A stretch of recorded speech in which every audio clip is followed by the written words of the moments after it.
Hello, everyone, and welcome back to Cyrus Webb Presents. I'm your host, Cyrus Webb. Glad you all could join us once again. Whether you're tuning in on social or, of course, our friends on Amazon, we're about to connect with our friends on Amazon Live here as we're excited to welcome back Tina Siemens to our broadcast today. Tina is someone who's been with us before to talk about her book, Seminal, Some People Never Give Up. Also, her newest book, Post Oak. We're going to talk to her about the amazing journey she's been on with the new book and let you guys know how to stay connected.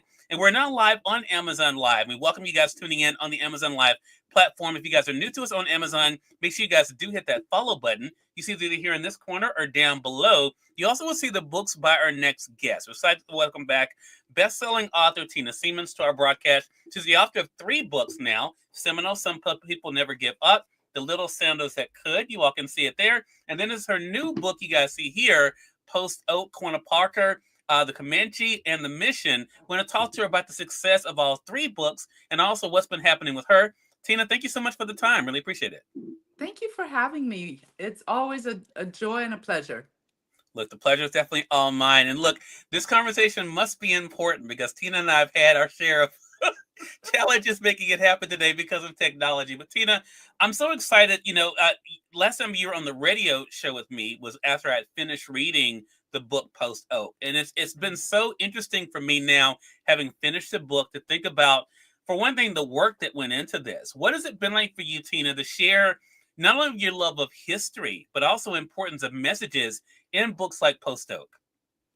It has been such an amazing journey for me to write Postdoc, not only because I love history, so it's got a lot of Texas history, it's got a lot of world history in certain parts, from where my third cousin immigrated from Ukraine to Kansas, and then he became the first missionary to the Comanche Nation in Oklahoma.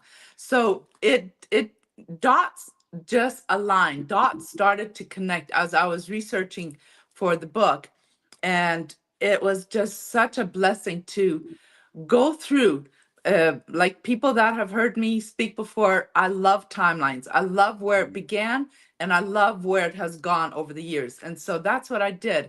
I was able to go where the story began, and that was in near Waco, Texas, where Yeah, the raid of the Fort Parker happened. And yeah. so it connected so many dots, and it was a sad book because history has such dark, sad um, eras in it, but in the end is when the joy came. Yeah. There are so many things, Tina, that we could talk about. And I mean, so much of your story, your family's story, your family's history is kind of rooted in the national storylines that we see playing out right now, especially in the United States. Yes. And a lot of people got to know you, as I mentioned, from this book. I'm going to put it up front here, Seminole, Some People Never Give Up. And then, of course, you shared your own personal story in The Little Sandals That Could. What has that been like for you, Tina, to see how relevant the history of your family has been to the national conversations happening today? Well, it just goes to show that there's an orchestrator. There's someone that has our lives planned. I know I talk a lot about my faith, and it is such a huge part of me. Hmm. And so for me to know that I am continuing in 2025 the storyline that started from my distant relative in 1896. And so for me to connect those dots and now continue that mission is just such a powerful thought for me to know that I am responsible to not only record, but to also continue my life living what was started back in the 1800s. So it's like I've said several times the last couple of weeks, that I'm living my purpose on purpose. Right, you are. And you mentioned something else that is interesting, and this is where it can get complicated for some people, Tina. I think it's one thing to read history. It's also another thing, I think, to think about the consequences of what has taken place in the past, the people involved, and I think that's the part that, unfortunately, in the world we live in today, we sometimes forget when we read stories that these were real people, these were lives, these were real situations. And what I thought was so interesting about Post Oak, Quanah Parker, the Comanche, and the Mission, is that it's very easy for some people to try to look for the hero and the villain. Hmm. I think Post Oak shows that that's not always clear, especially when you get to motive and intention. What was that like for you to balance as you were recounting this history, but also thinking about the reasons why the different factions were doing the things they were doing? That's a great question, and I really feel that there is throughout history there is always a fighting line, like a drawing in a line in the sand of who's going to cross that and who's going to cross it for what reason. And Hmm. so if you are challenging one side versus the other, then there is a lot of things that happen not because they contemplated what can I do next, but Right. rather for survival. And so for if you act out in survival, whether you're on one side or the other, that produces a lot of painful situations often in life because of those painful situations. Then it produces hard feelings and hardships, and so to weave through all of that and know that there was not one side that was totally right and one or the other side totally wrong, but both of them had their right to fight for life itself and Hmm. existence. Every human being that has ever been born on this earth was born for a purpose, Hmm. and when those purposes are challenged, then it feels like one side is the villain and one side is the hero, like you said. But Yeah. in reality, in life, it's not that way. It is, we all are looking for our purpose in life. And some may find it, and some may just walk through life kind of stumbling over stumbling blocks that are in front of them, and others they make a purposeful decision like I am going to persevere no matter what. And so it is again personal choices from either side, and I think history teaches us that we can learn a lesson from everyone that walked before us. And Yeah. that is what I try to do in Post Oak, is not shame one or demeanor one side, but they all had a purpose to play and a role to play in life. And that is what history teaches us. If we know history, then we will be able to connect with them in one way or other. Even in my time, I was able to connect myself into the lives of the Comanche Nation or into the lives of the Apache because my families had to just get up and leave the land that we were on. Right. And so, and then also those the settlers that came, they wanted to build a new life, which I can understand very much as well, because that's what my family did when they came to Texas. We were looking for a better way of making a living. So if you read history with the thought that I want to understand it, I want to put myself in their shoes, then it all of a sudden it does not have to be a villain or a victor. Yeah. I want to say hello to my mom that's joining us there on Facebook. Well, Hey, mom, good to be to see you. And Bonjour, for those who are Giselle. just tuning in, welcome. Thank you, Tina. So for those who are just tuning in, welcome. You're watching Cyrus Webb Presents. Tina Siemens is our guest today. She's the author of 3 books: Seminal, Some People Never Give Up, The Little Sinners That Could, and her newest book, Post Oak, Quanah Parker, The Comanche, and the Mission. All 3 are available here on Amazon. You guys can get it either in paperback or in Kindle. The other thing I want to mention, Tina, that I didn't think about the last time you and I talked, that is a very big part of Post Oak, and I think it goes to, again, a larger conversation, and that is about the land, respect for the land.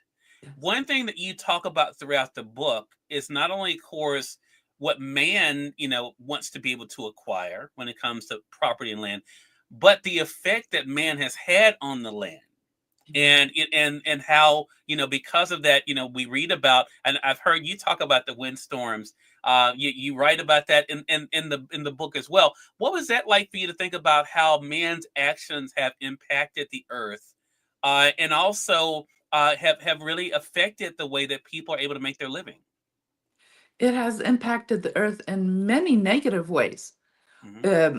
If you look at all the crops that have been grown that have fed the world is a huge plus, but the negativity of depleting the land, and that's what the Comanche and the natives, they would not stay in one spot to overgraze, or because they followed the buffalo.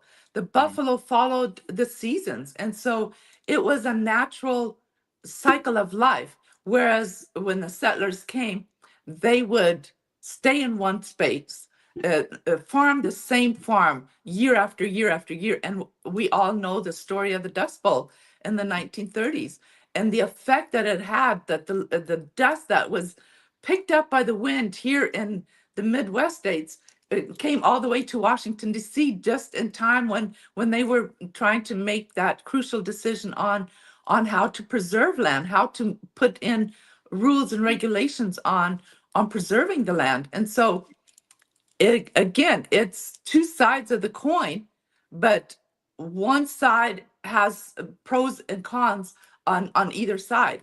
But Yeah. it is all in the eyes of the beholder. Yeah. Because if you want to blame one, there's blame to be put on both sides. But if you want to uh, get the positives, there's positives on both sides. So how would we ever fully weigh that on a scale? It would be very hard for a human being to do so. And I feel like history is what it is. We've got to accept it because we can't go back and change any of it. It's in the past.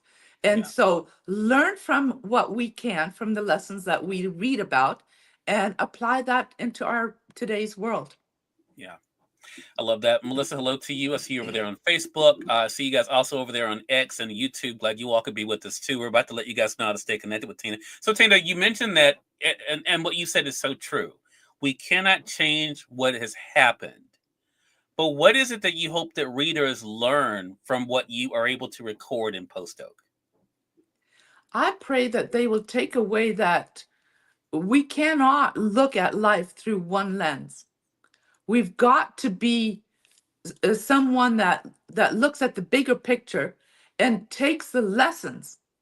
Like we cannot do anything about any of these scenarios that have happened, as gruesome as they were. We cannot change that. But what we can do today is take those lessons and apply. And loving one another is one of the biggest things that we can do. Uh, Coexisting together as human beings is such a valuable thing for all of human life. And if we think that my role is more important than my neighbors, then we are going to get the short end of the stick. So doing things together, loving on each other, loving each other as a human being is where we will be able to achieve the highest levels of coexistence, no matter what background we're from. Such a great point. Again, everyone, best-selling author Tina Siemens has been our guest.